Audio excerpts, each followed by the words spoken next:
আমি কথা বললে সে নিয়ে খুব আলোচনা শুরু হয়ে যায়, আবার ট্রল করা শুরু হয়ে যায়। ওই যে ভাবছি বক্তব্য না ধরে বোধ ভালো। তারপরেও আমার নিজের থেকে কোনো কথা আমি বলবো না। আজকে এই যে সংস্কারবাদী এ সরকার, ওরা সংস্কার করছেন, করেন না, করতে থাকবেন। শহীদ রাষ্ট্রপতি জিয়াউর রহমান উনি দফা দিয়েছিল, ওই সংস্কার করেছেন, অনেক সংস্কার করেছেন। আমি বলছি, কালকে বলছি, আজকে বললাম, আপনারাও করেন। শহীদ রাষ্ট্রপতি জিয়াউর রহমান সংস্কার করেছেন, তারপর কি দেশের সংস্কার বন্ধ হয়ে গেছে? বন্ধ হয় নাই, কারণ এই সংস্কারটি চলমান প্রক্রিয়া, এটি চলতে থাকবে, সারা জীবন চলতে থাকবে এটা। আমি যখন আগে এখানে আসছি যখন, তখন কিন্তু সামনে যে ব্রিজটা আছে, ব্রিজটা ছিল না। সংস্কারের পরে কিন্তু ব্রিজটা হয়েছে, তো এটা পর্যায়ক্রমে হতে থাকবে। কিন্তু সংস্কারের কথা বলতে বলতে এক একজন নিজের ফ্যাসিবাদী চরিত্র স্পষ্ট করবেন জনগণের সামনে, এটা আমরা আগেই আশা করেছিলাম। এই সরকার ফ্যাসিস্টের কথা বলতে বলতে একসময় নিজেই ফ্যাসিস্ট হয়ে যাবে। এই ফ্যাসিস্টের আচরণ কিন্তু আমরা ধরে নিয়েছিলাম যে হবে। এখন গতকাল অথবা পরশু দিন আমি সোশ্যাল মিডিয়ায় দেখলাম দেবপ্রিয় ভট্টাচার্য বলেছেন, যদি ওনার ভাষায় বলি, ক্রিটিক্যালি হতে পারে, ওনার ভাষায় কী সমস্ত আবল তাবল আমাদের বোঝাচ্ছেন এই সরকার, লেখা সেরকম কী সমস্ত আবল তাবল বোঝাচ্ছেন আমাদের এই সরকার। এই দেশে গত 9 মাসে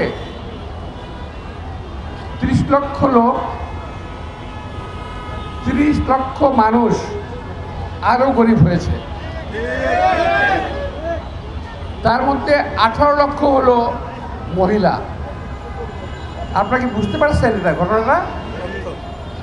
18 লক্ষ মহিলা কীভাবে হলো? এখানে অনেক বিষয় আছে। এই মহিলারা যারা কাজ করতো বাসায় কিংবা অন্যান্য কাজ করতো, তাদেরকে টেনে আনা হয়েছে বিভিন্নভাবে, যে আপনি এই কাজটা করেন, অনেক লাভ হবে। আর কোনো মহিলা যদি একবার এই বাটপারদের ব্যাংক থেকে লোন নিয়েছে, সেই মহিলা আর কোনদিন বেরোতে পারে না, শেষ। তো আমি কারণ আমি বলছি না, বুঝে নেবেন। তো ওই লোন নিয়ে, যে মহিলা লোন নিয়েছে, সে আজীবনের জন্য বেকার হয়ে গেছে।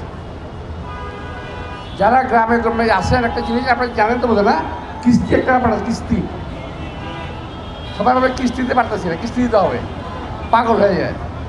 তো ভাই, দেবপ্রিয় ভট্টাচার্য বলেছেন 30 লক্ষ লোক দরিদ্র হয়ে গেছে, তার মধ্যে 18 লক্ষ হলো মহিলা। এটা হলো প্রাথমিক সংস্কারের 9 মাসের একটা চিহ্ন আমরা দেখতে পেলাম। আমরা দেখতে পেলাম সংস্কার করে উনি কী করেছেন, যে 18 লক্ষ মহিলা একবার স্পেশালি গরিব হয়ে গেছে, মোট 30 লক্ষ। এটা কিন্তু বলেছেন দেবপ্রিয় ভট্টাচার্য, এই গভর্নমেন্ট উদ্দেশ্য করে বলেছেন। কী আবলতাল বলছেন আমাদের, এরকম কথা বলেছেন। তা আমি আমার নিজের কথা কিছু বলছি না আজকে, আর আপনাদের বলবো, দেশ এবং জাতিকে বলবো, যারা আজকে নির্বাচনের বিপক্ষে বলছেন, বলেন, অধিকার তো আছেই বলার, আপনাদের বলতেই পারেন।